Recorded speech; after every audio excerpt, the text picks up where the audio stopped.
सभी विद्यार्थियों को नमस्कार, राम राम, राधे राधे। दोस्तों, आज हम बात कर रहे हैं वायुमंडल में जल। बहुत ही अच्छा सा टॉपिक है। अभी मानसून गया है तो मैंने सोचा क्यों न हम इस जल के ऊपर बात करें, वायुमंडलीय जल के ऊपर। वायुमंडल के जल के अंदर आज मैं कुछ आपको शब्दावलियां बताना चाहूंगा जिसके अंदर विद्यार्थी अक्सर कंफ्यूज रहते हैं और परीक्षा में यहां से क्वेश्चन भी बनते हैं। तो आइए देखते हैं। तो पहला आप देखिए, सबसे पहले अगर हम बात करें तो सबसे पहले हमें बात करनी चाहिए वायुमंडल में जल के बारे में। वायुमंडल में जल, अब आपको सर वायुमंडल में जल होता है? बिल्कुल होता है दोस्तों। वायुमंडल के अंदर जो जल होता है वो जल वाष्प के रूप में होता है जिसे हम आर्द्रता कहते हैं। वायुमंडल में जल जल वाष्प के रूप में होता है जिसे हम क्या कहते हैं? आर्द्रता कहते हैं। वायुमंडल में जल वाष्प का प्रतिशत 0 से 4% के बीच होता है और जो ये जल वाष्प होती है हमारे वायुमंडल में स्थान के अनुसार और मौसम के अनुसार अलग अलग पाई जाती है। अब हो सकता है विषुवत रेखा पर आप खड़े हो तो बहुत ज्यादा आर्द्रता होगी, ध्रुवों पर खड़े हो तो आर्द्रता कम होगी। हो सकता है आप ग्रीष्म ऋतु के अंदर मतलब ग्रीष्म ऋतु आपके क्षेत्र में तो आर्द्रता ज्यादा होगी, शीत ऋतु में आर्द्रता कम होगी। तो ध्यान रखना है, वायुमंडल में उपस्थित जल वाष्प को आर्द्रता कहा जाता है और इस आर्द्रता की मात्रा मौसम के अनुसार और स्थान के स्थान भिन्न भिन्न होती है और वायुमंडल में यह 0 से 4% तक पाई जाती है। और हम बात करें तो मैं ये कहूंगा वायुमंडल के अंदर जो जल है वो 3 अवस्थाओं में पाया जाता है, 3 रूपों में पाया जाता है। एक रूप तो ये वाला होता है जिसे हम बोलते हैं जल वाष्प के रूप में। आप देख सकते हैं गैस रूप में है, गैस बनकर उड़ रहा है। एक होता है द्रव रूप में, आप देख सकते हैं द्रव रूप में ये रहा 2 नंबर पर, और एक 3 नंबर पर ये रहा दोस्तों ठोस रूप में। तो वायुमंडल में जो जल है वह 3 रूपों में पाया जाता है। गैस के रूप में पाया जाता है, द्रव के रूप में पाया जाता है और दोस्तों ठोस के रूप में पाया जाता है। ये बात आप सभी को अच्छे रूप से ध्यान रखना होगा। अब आप कहोगे ठीक है सर, वायुमंडल में जो आर्द्रता है, जितनी भी वायुमंडल में जितनी भी आर्द्रता है उस आर्द्रता को 2 भागों में बांटा जाता है। एक होती है निरपेक्ष आर्द्रता, एक होती है दोस्तों हमारे सापेक्ष आर्द्रता। निरपेक्ष आर्द्रता क्या होती है, सबसे पहले हमें इसके बारे में बात करनी है। मैं अगर बात करूं दोस्तों वायु के प्रति इकाई आयतन में जलवाष्प की जो मात्रा होगी, आयतन आप जानते हो लंबाई गुणा चौड़ाई गुणा ऊंचाई, प्रति इकाई आयतन में। मान लीजिए कि ये एक क्षेत्र है इतना सा और इतना चौड़ा है, चौड़ाई की नहीं, मान लीजिए ये एक क्षेत्र है, ये लीजिए,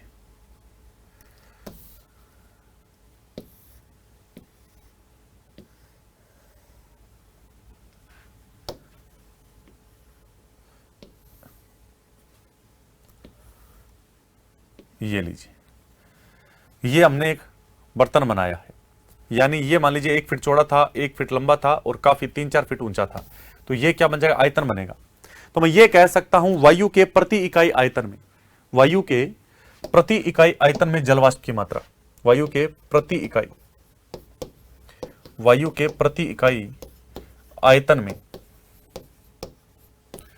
में जो जलवाष्प की मात्रा होती है, जलवाष्प की जो मात्रा होती है उसे हम निरपेक्ष आर्द्रता कहते हैं। उसे हम क्या कहते हैं?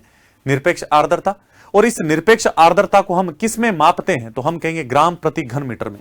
किस में मापते हैं? तो हम कहेंगे ग्राम प्रति घन मीटर में मापते हैं। किस में मापते हैं? ग्राम प्रति घन मीटर में मापते हैं। तो निरपेक्ष आर्द्रता की परिभाषा आपको समझ आई होगी। वायु के प्रति इकाई आयतन में उपस्थित जलवाष्प की आर्द्रता को हम जलवाष्प निरपेक्ष आर्द्रता कहते हैं। यह आपको ध्यान रखना है। और निरपेक्ष आर्द्रता को किससे मापा जाता है? ग्राम प्रति घन मीटर के अंदर मापा जाता है। यह बात आप सभी को अच्छे रूप से ध्यान रखना है। आपको अच्छे रूप से ध्यान रखना होगा कि जो ये निरपेक्ष आर्द्रता होती है, यानी ये जो आर्द्रता है, अगर मैं निरपेक्ष शब्द को हटाकर सीधा आर्द्रता पर आऊं तो मैं ये भी कह सकता हूं ताप यानी तापमान, दाब यानी वायुदाब। तापमान और वायुदाब के परिवर्तन से हवा के अंदर जो जलवाष्प के ग्रहण करने की जो क्षमता होती है वो घटती और बढ़ती रहती है, यानी वो परिवर्तित होती है।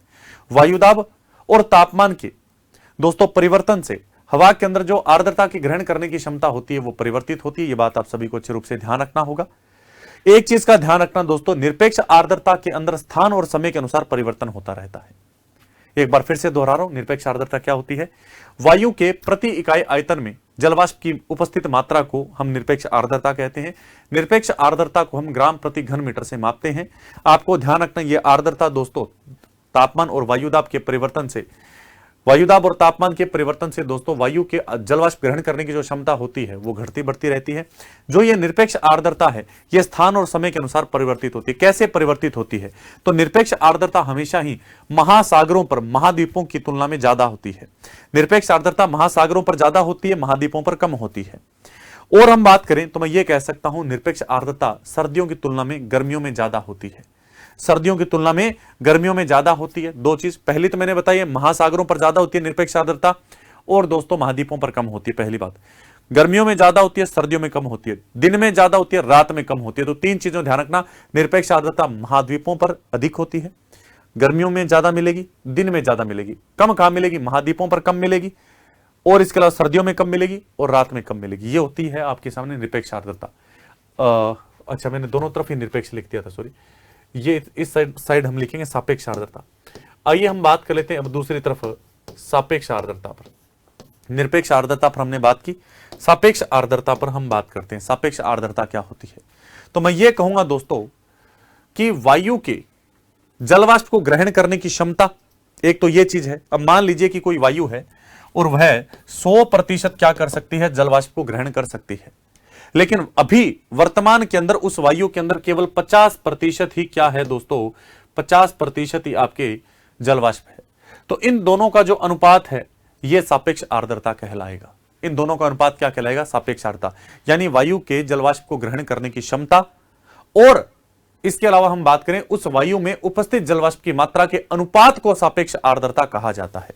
तो सापेक्ष आर्द्रता क्या है? तो आपको ध्यान रखना है, जो वायु है इसके जलवाष्प ग्रहण करने की क्षमता, जलवाष्प ग्रहण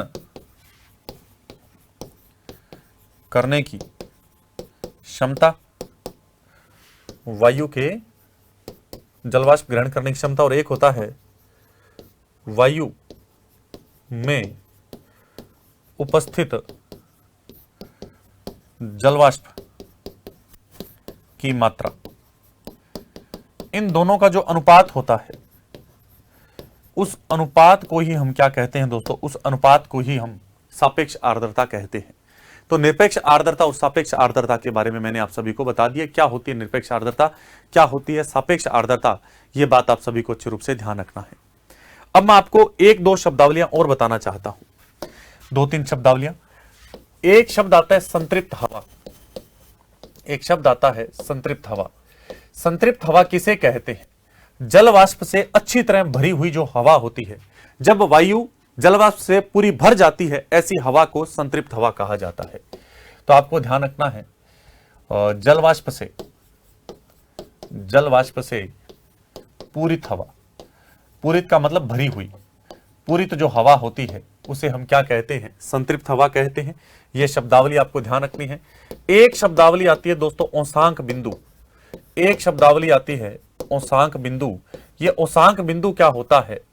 तो जिस तापमान पर हवा संतृप्त हो जाए उस तापमान को कहा जाता है औसांक बिंदु। तो आपको ध्यान रखना है,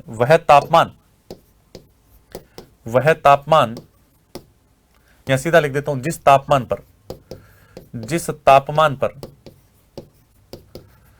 तापमान पर हवा संतृप्त हो जाए यानी पूरी वाष्प से भर जाए, ऐसे तापमान को किसे कहते हैं? औसांक बिंदु कहते हैं। एक शब्द और बता देता हूं, हिमांक बिंदु। हिमांक बिंदु, ये हिमांक बिंदु क्या होता है? हिमांक बिंदु के बारे में बात करते हैं। हिमांक बिंदु क्या होता है? तो हिमांक बिंदु के बारे में मैं ये कहूंगा दोस्तों, इसे हिमांक बिंदु को अक्सर हम फ्रीजिंग पॉइंट के नाम से जानते हैं। किस नाम से जानते हैं? फ्रीजिंग पॉइंट के नाम से जानते हैं। अब आप कहोगे सर फ्रीजिंग पॉइंट, ये फ्रीजिंग पॉइंट होता क्या है? तो सिंपल सी भाषा में मैं कहूं दोस्तों, जब तापमान 0 डिग्री सेल्सियस से नीचे चला जाए, जब हवा में जो जलवाष्प है वह सीधी ठोस में परिवर्तित हो जा रही है, यानी ठोस रूप में परिवर्तित हो रही है, यानी 0 डिग्री सेल्सियस के तापमान को हम यही बोलते हैं दोस्तों। 0 डिग्री सेल्सियस को हम फ्रीजिंग पॉइंट कहते हैं, जिसके ऊपर दोस्तों मतलब एक ऐसा तापमान जिसमें हवा जब संघनित होती है, यानी हवा के अंदर जो जलवाष्प है गैसीय अवस्था से तरल अवस्था में परिवर्तित न होकर सीधी ठोस अवस्था में परिवर्तित हो जाए, ऐसे तापमान को हम हिमांक बिंदु के रूप में जानते हैं। तो ये मैंने 3 पॉइंट और आपको बता दिए हैं। अब आप कहोगे सर और क्या चीज है, तो आइए हम कुछ और देखते हैं। अब कुछ एक शब्दावलियां और देखनी है। अगली जो शब्दावली मैं आपको बताने जा रहा हूं वो शब्दावली है दोस्तों वाष्पीकरण। वो शब्दावली कौन सी है, वो है वाष्पीकरण। कौन सी शब्दावली है, वाष्पीकरण। वाष्पीकरण क्या होता है, वाष्पीकरण में मैं ये कहूंगा दोस्तों कि जब जल द्रव अवस्था से गैसीय अवस्था में परिवर्तित होता है तो एक प्रक्रिया होती है, यानी सूरज की तरफ से सूर्य की किरणें आएंगी, जल पर गिरेगी, जल गर्म होगा, जल द्रव अवस्था से गैसीय अवस्था में परिवर्तित होगा।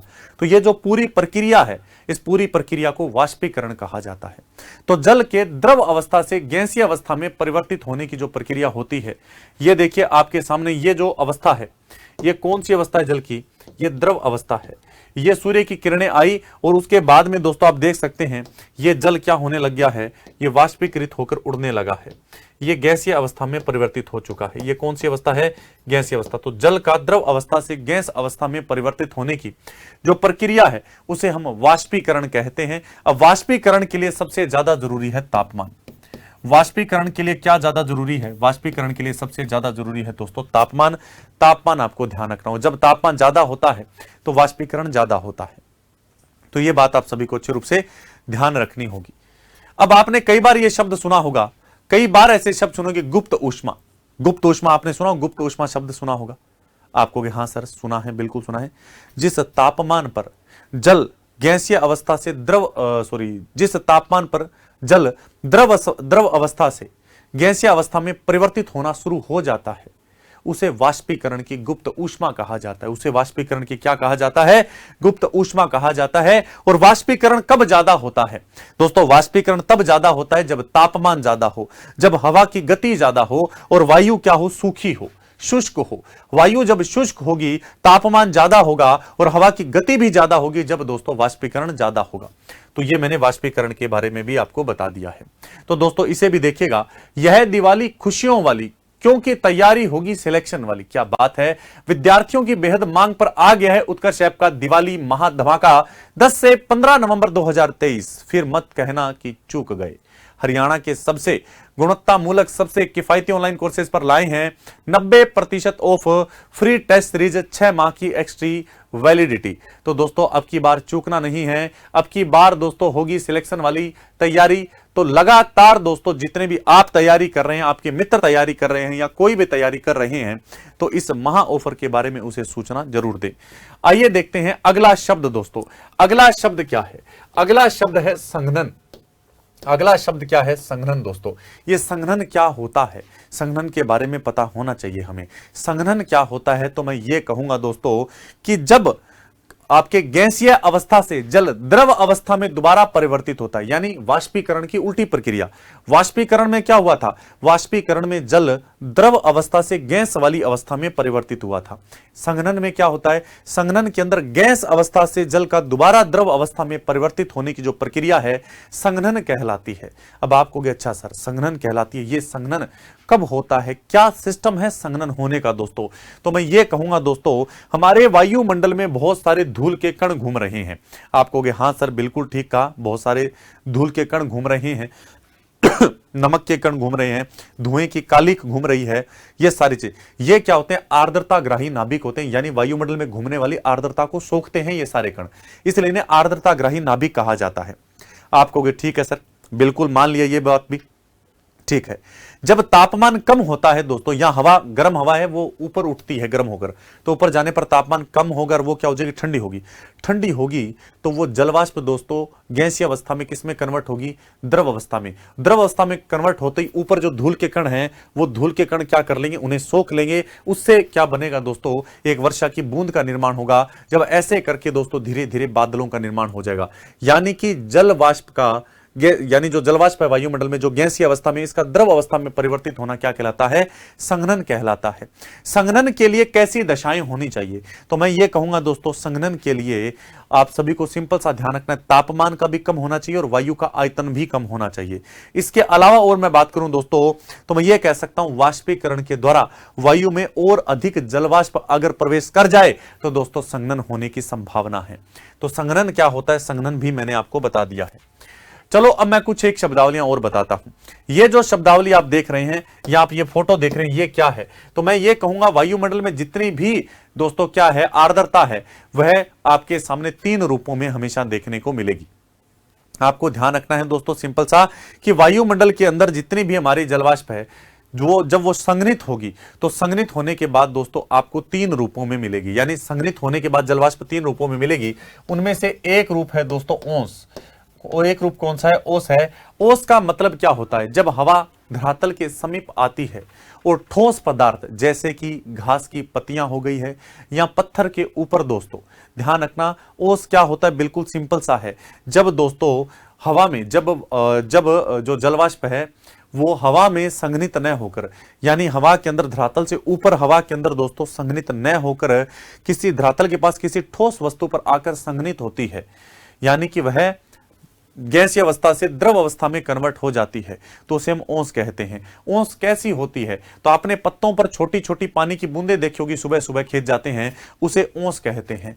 तो ये आप सभी को ध्यान रखना है। ओस कब बनता है? जब जलवाष्प दोस्तों हमारे धरातल से ऊपर की जो वायु इसमें संघनित न होकर धरातल के पास आकर जब संघनित होती है तो इसे हम क्या कहते हैं? ओस कहते हैं। क्या कहते हैं? ओस कहते हैं। अगला है दोस्तों तुषार। अगला शब्द हम क्या ले रहे हैं? अगला शब्द है दोस्तों तुषार। तुषार क्या होता है?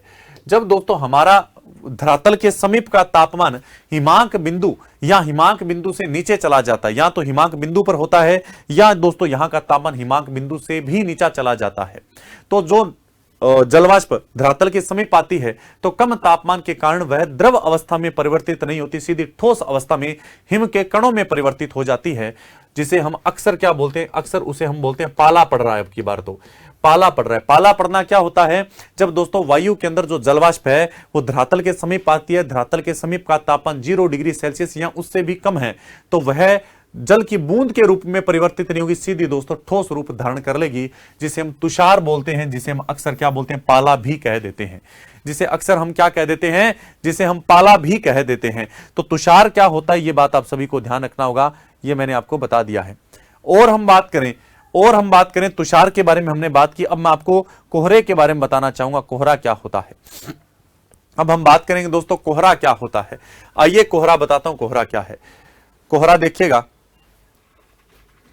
एक बार फिर देख लीजिएगा दोस्तों, कोई चूक ना जाए, कोई चूक ना जाए। बार बार कह रहा हूं दोस्तों, दीपावली का महाधमाका है 10 से 15 नवंबर 2023 तक। 6 माह की एक्सट्री वैलिडिटी मिल रही है, फ्री टेस्ट सीरीज होगा, 90% ऑफ होगा। तो आइए दोस्तों मैं कोहरे के बारे में बताता हूं क्या होता है कोहरा। आप ये फोटो देखिए गौर से, इस फोटो को देखिए, फिर आपको पता चलेगा क्या होगा दोस्तों। फोटो में आप देखिए, यहां पर आपको धुंध टाइप में, हम बोलते हैं धुंध, धुंध बोल देते हैं ना अक्सर हम। धुंध क्या होती है दोस्तों? जब दोस्तों कोई भी हवा है और जल वाष्प से अच्छी रूप से भरी हुई है, अचानक वह दोस्तों धरातल की ओर ऐसे लगता है जैसे नीचे गिर रही है, ऐसी हवा को दोस्तों हम क्या बोल देते हैं? कोहरा बोल देते हैं। जल वाष्प से भरी हुई हवा अचानक जब नीचे की ओर गिरती है दोस्तों, तो आप सभी को ध्यान रखना है, उसे हम क्या बोलते हैं? कोहरा। और इस कोहरे के अंदर जब धुआं मिल जाता है, जब कोहरे में जब क्या मिल जाता है? धुआं दोस्तों, क्या मिल जाता है? धुआं मिल जाता है, तो उसे धूम्र कोहरा कहते हैं। उसे हम क्या कहते हैं? धूम्र कोहरा कहते हैं दोस्तों। क्या बोलते हैं? तो आपको ध्यान रखना है, धूम्र कोहरा कहते हैं। अभी दोस्तों हरियाणा के अंदर यही देखने को मिल रहा है। आपको क्या देखने को मिल रहा है? धूम्र कोहरा देखने को मिल रहा है। तो आज हमने किस चीज पर चर्चा की है? तो आइए दोस्तों मैं एक बार फिर से बता देता हूं, हमने किस चीज पर चर्चा की है। मैंने वायुमंडल में जल के बारे में आपको बताया है कि ये वायुमंडल में जल क्या होता है। तो आज हमने जो टॉपिक पढ़ा है दोस्तों, वो टॉपिक क्या है? वो टॉपिक है दोस्तों वायुमंडल में जल। क्या है? वायुमंडल में जल है। आइए देखते हैं आगे कि इसके अंदर और क्या बात पढ़ी थी हमने। वायुमंडल में जल दोस्तों ये पढ़ा है, वायुमंडल में जो जल है हमने अच्छे रूप से देखा है कि वायुमंडल में जल है वो 3 रूपों में पाया जाता है। कितने रूपों में? 3 रूपों में। पहला रूप कौन सा है? पहला रूप दोस्तों है गैस। जल वायुमंडल में जल है, गैस के रूप में भी मिलता है।